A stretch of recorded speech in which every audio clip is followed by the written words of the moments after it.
नमस्कार मित्रों, जय माता दी। स्वागत है आप सभी का हमारे YouTube चैनल में। तो मीन राशि वालों, केतु का प्रभाव आपकी कुंडली में नया पाखंड शुरू करने वाला है। हो जाइए सावधान, क्योंकि मीन राशि वालों 12 दिसंबर से 22 दिसंबर कई सकारात्मक और कई नकारात्मक असर आपकी कुंडली में देखे जाएंगे, जो आपके जीवन को बहुत करीब से प्रभावित करने वाले हैं। आज की वीडियो पूरी तरह से ग्रह गोचर पर आधारित है। देखिए, राहु और केतु पाप ग्रह माने गए हैं, और जो केतु की स्थिति हाल फिलहाल में है वो तुला राशि पर है, और 2023 की शुरुआत में ही वे कन्या राशि पर अपना प्रस्थान कर लेंगे। तो इसी बीच मीन राशि पर इन सभी परिवर्तनों का क्या असर होगा, व्यापार के लिए, नौकरी के लिए, स्वास्थ्य के लिए, परिवार के लिए, विद्यार्थियों के लिए, बेरोजगारों के लिए, ये हम आज की वीडियो में आपको बताएंगे। तो सावधानियां भी बताई गई हैं, अंत में उपाय भी दिए गए हैं। थोड़ा सा समय निकाल कर अगर अंत तक आप वीडियो को देखेंगे तो आपका आने वाला समय सुरक्षित हो सकता है। लेकिन सबसे पहले माँ काली के सच्चे भक्त इस वीडियो को जरूर लाइक करें, और कमेंट बॉक्स में जय माँ भवानी, जय माता दी अवश्य लिखें। आपके सारे बिगड़े काम बनेंगे। तो बिना देर करें आइए वीडियो की शुरुआत कर लेते हैं। अगर आपके जीवन में भी पैसा नहीं है, या पैसा होने के बावजूद पैसा टिक नहीं रहा है, वह तरह तरह की आर्थिक दिक्कतें जीवन में सता रही है, तो हो सकता है आपकी केतु की स्थिति उतनी ठीक नहीं है।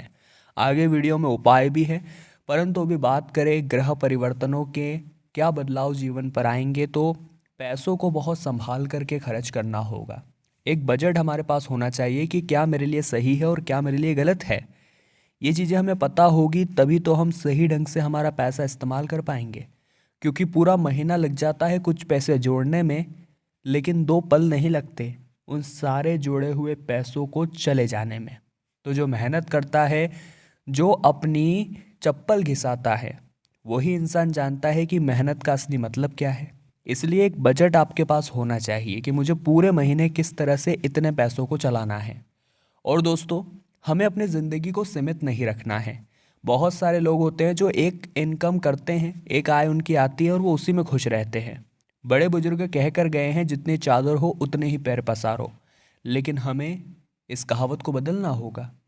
हमें हमें इस कहावत को थोड़ा सा उल्टा करते हुए चादर बढ़ाने पर, यानी आपकी आय के स्रोत बढ़ाने पर विचार करना चाहिए। क्योंकि अगर आय के स्रोत बढ़ जाएंगे तो आपको खर्चों पर भी उतनी कंजूसी नहीं करनी पड़ेगी, उतनी रोकथाम नहीं लगानी पड़ेगी। तो वो चीज़ें आपके लिए ज़्यादा मुनाफा लेकर आएगी, वो चीज़ें आपको जीवन में ज़्यादा तरक्की प्रदान करेगी।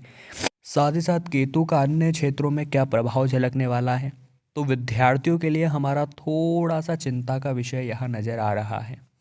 क्योंकि कई समय से देखा जा रहा है कि पढ़ाई से मन आपका उचट रहा है, आप फोकस नहीं कर पा रहे हैं। और जीवन में अगर लक्ष्य तक पहुंचना है तो फोकस का होना बहुत ज़रूरी है। अगर ध्यान भटकेगा तो मंजिलें नाराज हो जाएगी और सफ़र बुरा मान जाएगा। लेकिन हमारा ध्यान अगर हमारी मंजिल पर रहेगा, लक्ष्य पर रहेगा, तो हमारा सफ़र भी हमारा साथ देगा, और ज़िंदगी में तमाम मुश्किलों के बावजूद हम सफलता के झंडे गाड़ेंगे। अब कहीं ना कहीं दोस्तों, जो केतु का प्रभाव है वो आपके नकारात्मक स्वास्थ्य को भी प्रभावित कर सकता है। स्वास्थ्य के मामले में थोड़ा सा सजग रहने की ज़रूरत है, खास तौर पर घर के बड़े बुजुर्गों को। क्योंकि ठंड की वजह से, मौसमी बदलाव की वजह से कई परिवर्तन आपके शरीर में देखे जाएंगे। जो उन्हें झेल पाएगा उसे तो कुछ नहीं होगा, लेकिन जिनकी उम्र हो चुकी है, कहीं ना कहीं ये उन्हें तो प्रभावित करके ही मानेगा। तो घर के बड़े बुजुर्गों का ख्याल रखना आपकी जिम्मेदारी है। अब उनका बखूबी ख्याल रखें, उन्हें किसी प्रकार की दिक्कत ना आए, ये संभालना आपकी जिम्मेदारी है। कुछ लोग आपसे कहेंगे कि तुझसे नहीं हो पाएगा। अगर उनकी बातों में आ जाएंगे तो आपसे सच में नहीं हो पाएगा। लेकिन खुद पर अगर किया भरोसा तो आप कुछ भी कर सकते हैं, इस बात को भूलिएगा नहीं। क्योंकि एक छोटा सा दिया पूरे अंधकार को मिटा करके रोशनी कर देता है। एक बिजली की मार पूरे पहाड़ को चकनाचूर कर देती है। एक छोटी सी चींटी जब हाथी के कान में घुस जाती है तो हाथी से भी तांडव करवा सकती है। तो आप खुद को छोटा क्यों समझते हैं? आप भी किसी से कम नहीं हैं। आपकी हाइट छोटी है, आपका कद छोटा है, आप दुबले हैं, पतले हैं, काले हैं, गोरे, कुछ मायने नहीं रखता। मायने रखता है आपका आत्मविश्वास, मायने रखता है दोस्तों आपका हौसला। और अगर आपके अंदर आगे बढ़ने की ताकत है, क्षमता है, जुनून है, तो आपको आगे बढ़ने से कोई भी नहीं रोक सकता। और 12 दिसंबर से लेकर के 22 दिसंबर के दौरान ये जुनून, ये आत्मविश्वास आपके अंदर होना बहुत ज़रूरी है। क्योंकि केतु के कई नकारात्मक असर आपकी कुंडली में दिखेंगे, क्योंकि कुंडली का नया पाखंड शुरू हो चुका है। इस पाखंड के चलते कलयुग के कई बेमतलबी लोग आपको धोखा दे सकते हैं, आपके साथ विश्वासघात कर सकते हैं। ऐसे लोगों से ज़रा बचकर रहिएगा, क्योंकि ज़िंदगी के हर कदम पर हमारा सामना एक ऐसे व्यक्ति से होता है जो हमें एक नया रंग दिखाता है। हमें बहुत गुस्सा आता है, लेकिन हमें कलयुग की महिमा को समझते हुए इन बातों को ज़्यादा तुल नहीं देना है। इसी के साथ दोस्तों, दिसंबर का जो अंत होगा और 2023 की जो शुरुआत होगी, केतु अपना राशि परिवर्तन करेंगे कन्या राशि में। तब भी नए साल की शुरुआत पर थोड़ा बहुत असर पड़ेगा। तो आपको करना क्या है? ग्रहों के राजा है सूर्यदेव, और जब राजा संतुष्ट हो तो बाकी ग्रह तो अपने आप ही संतुष्ट हो जाते हैं। इसीलिए आपको रोजाना सूर्यदेव को जल अर्घ्य देना ही देना है। देखिए, जो इंसान सूर्यदेव को जल अर्घ्य देता है उसका आत्मबल बढ़ता है, बुद्धि विवेक बढ़ती है, उससे धन प्राप्ति होती है। साथ ही कुंडली में जो अन्य ग्रह है उनकी स्थिति भी धीरे धीरे ठीक होने लगती है। तो अगर आपको ऐसा लगता है कि जीवन में पैसों की बहुत समस्या है, केतु कमज़ोर है, तो सूर्य देवता को जल अर्घ्य जरूर दे। और बाकी 2-3 और उपाय हम वीडियो के अंत में तो बताने ही वाले हैं, जिससे आप और अधिक लाभ प्राप्त करेंगे। फिलहाल में सावधानियों की अगर चर्चा की जाए तो व्यापारियों को यहाँ थोड़ा सा सावधान रहना होगा। अगर आपको घमंड आ गया है कि आप अकेले ही सब कुछ कर सकते हैं, तो ये आपकी बहुत बड़ी गलतफहमी है। जी हाँ दोस्तों, क्योंकि इंसान चाहे कितना भी गोरा क्यों ना हो जाए, उसकी परछाई हमेशा काली ही रहती है। मैं श्रेष्ठ हूँ, सब मैं ही कर रहा हूँ, ये आत्मविश्वास है।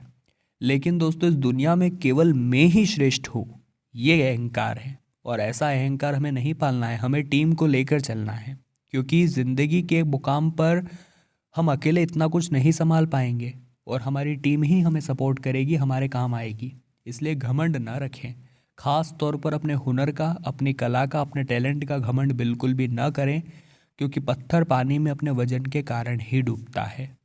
आने वाले अगले 10 से 12 दिनों में केतु ग्रह का प्रभाव आपके वैवाहिक जीवन को भी प्रभावित करने वाला है। थोड़ा सावधान रहिएगा, क्योंकि अक्सर देखा गया है आपके वैवाहिक जीवन में छोटी मोटी बातें भी बहुत जल्दी उग्र रूप धारण कर लेती हैं, और बड़े बड़े नतीजे निकल कर वहाँ आ जाते हैं। आप एक दूसरे से बात करना बंद कर देते हैं, तालमेल बिगड़ जाता है, बातें एक दूसरे को चुभने लगती है, गलत फहमियाँ पैदा होने लगती है। परंतु अब ऐसा नहीं होना चाहिए, क्योंकि यही गलत फहमियाँ एक दिन रिश्तों को आपसे दूर कर देगी। छोटी छोटी गलत फहमियों को उसी समय सुलझा लें, और बहुत ज़्यादा बड़ी बात ना हो तो उस पर ज़्यादा बहसबाजी करने की ज़रूरत नहीं है, क्योंकि नकारात्मक ग्रह आपके रिश्ते को टारगेट बना रहे हैं। लेकिन आपके अंदर एक जो भरोसे की उम्मीद है, वही आपके रिश्ते को बचा सकती है। तो विश्वास होना चाहिए, भरोसा होना चाहिए, एक आत्मबल होना चाहिए। केतु के कई बड़े बड़े प्रभाव आपकी कुंडली में दिखेंगे, जिनसे सावधान रहना, जिनसे बचकर रहना आपकी जिम्मेदारी है। अब हम आपको केतु ग्रह से जो भी नुकसान आपको हो रहा है, नकारात्मक प्रभाव आप पर पड़ रहा है, उससे बचने के उपाय बताएंगे। तो काफ़ी सरल उपाय हैं, आप सुनेंगे जानेंगे तो आपको भी बहुत फ़ायदा होगा। आपको शाम के समय पीपल के पेड़ के नीचे देसी घी का दीपक जलाना है। ये उपाय बहुत बढ़िया काम करता है। बस जब आप दीपक जला रहे हैं तो आपको पीपल के पेड़ के ऊपरी भाग को नहीं देखना है, क्योंकि नीचे का जो भाग है पीपल का, उसमें देवी और ऊपरी भाग में असुरी शक्तियों का वास है।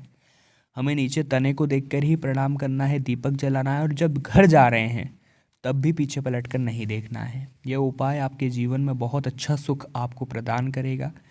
अगला उपाय और भी सरल है, दान पुण्य करते रहिए। जीवन में दान पुण्य करना बहुत ज़्यादा ज़रूरी है। खास तौर पर ठंड के समय में काले कंबल का दान अगर आप करते हैं, ऊनी वस्त्रों का दान आप करते हैं, अन्न का दान आप करते हैं, तो जीवन वैसे ही पटरी पर आ जाता है और कोई काल आपका बाल विवाह का नहीं कर पाता। एक और शानदार उपाय आप सभी जानिए। सूर्य देवता को जल अर्घ्य का तो हम आपको बता ही चुके हैं, लेकिन 1 लोटा जल शिवलिंग पर चढ़ाना शुरू करिए और श्री शिवाय नमस्तुभ्यम का मंत्र जाप करना शुरू करिए। जो शिवलिंग है जब आप उस पर जल चढ़ाते हो तो वो सिर्फ भोले बाबा को नहीं जाता, वो नौ ग्रहों को जाता है, 33 कोटि देवी देवताओं को जाता है, वो पितरों को जाता है, वो तमाम उन देवी शक्तियों को जाता है जिन्हें आप जानते तक नहीं हैं। तो एक लोटा जल शिवलिंग पर चढ़ाना शुरू करिए, 3 महीने के अंदर आपकी समस्याएं आपके सामने घुटने टेक देगी। तो मीन राशि वालों, आज की वीडियो में हमने बात की 12 से लेकर 22 दिसंबर के बारे में, और हम दिल से आशा यही करेंगे कि आपको वीडियो पसंद आई होगी। लाइक आप जरूर करें, कमेंट बॉक्स में जय माता दी लिखें और हमारे चैनल को सब्सक्राइब करके बेल आइकन को प्रेस कर लें। अभी के लिए आप सभी को बहुत बहुत धन्यवाद।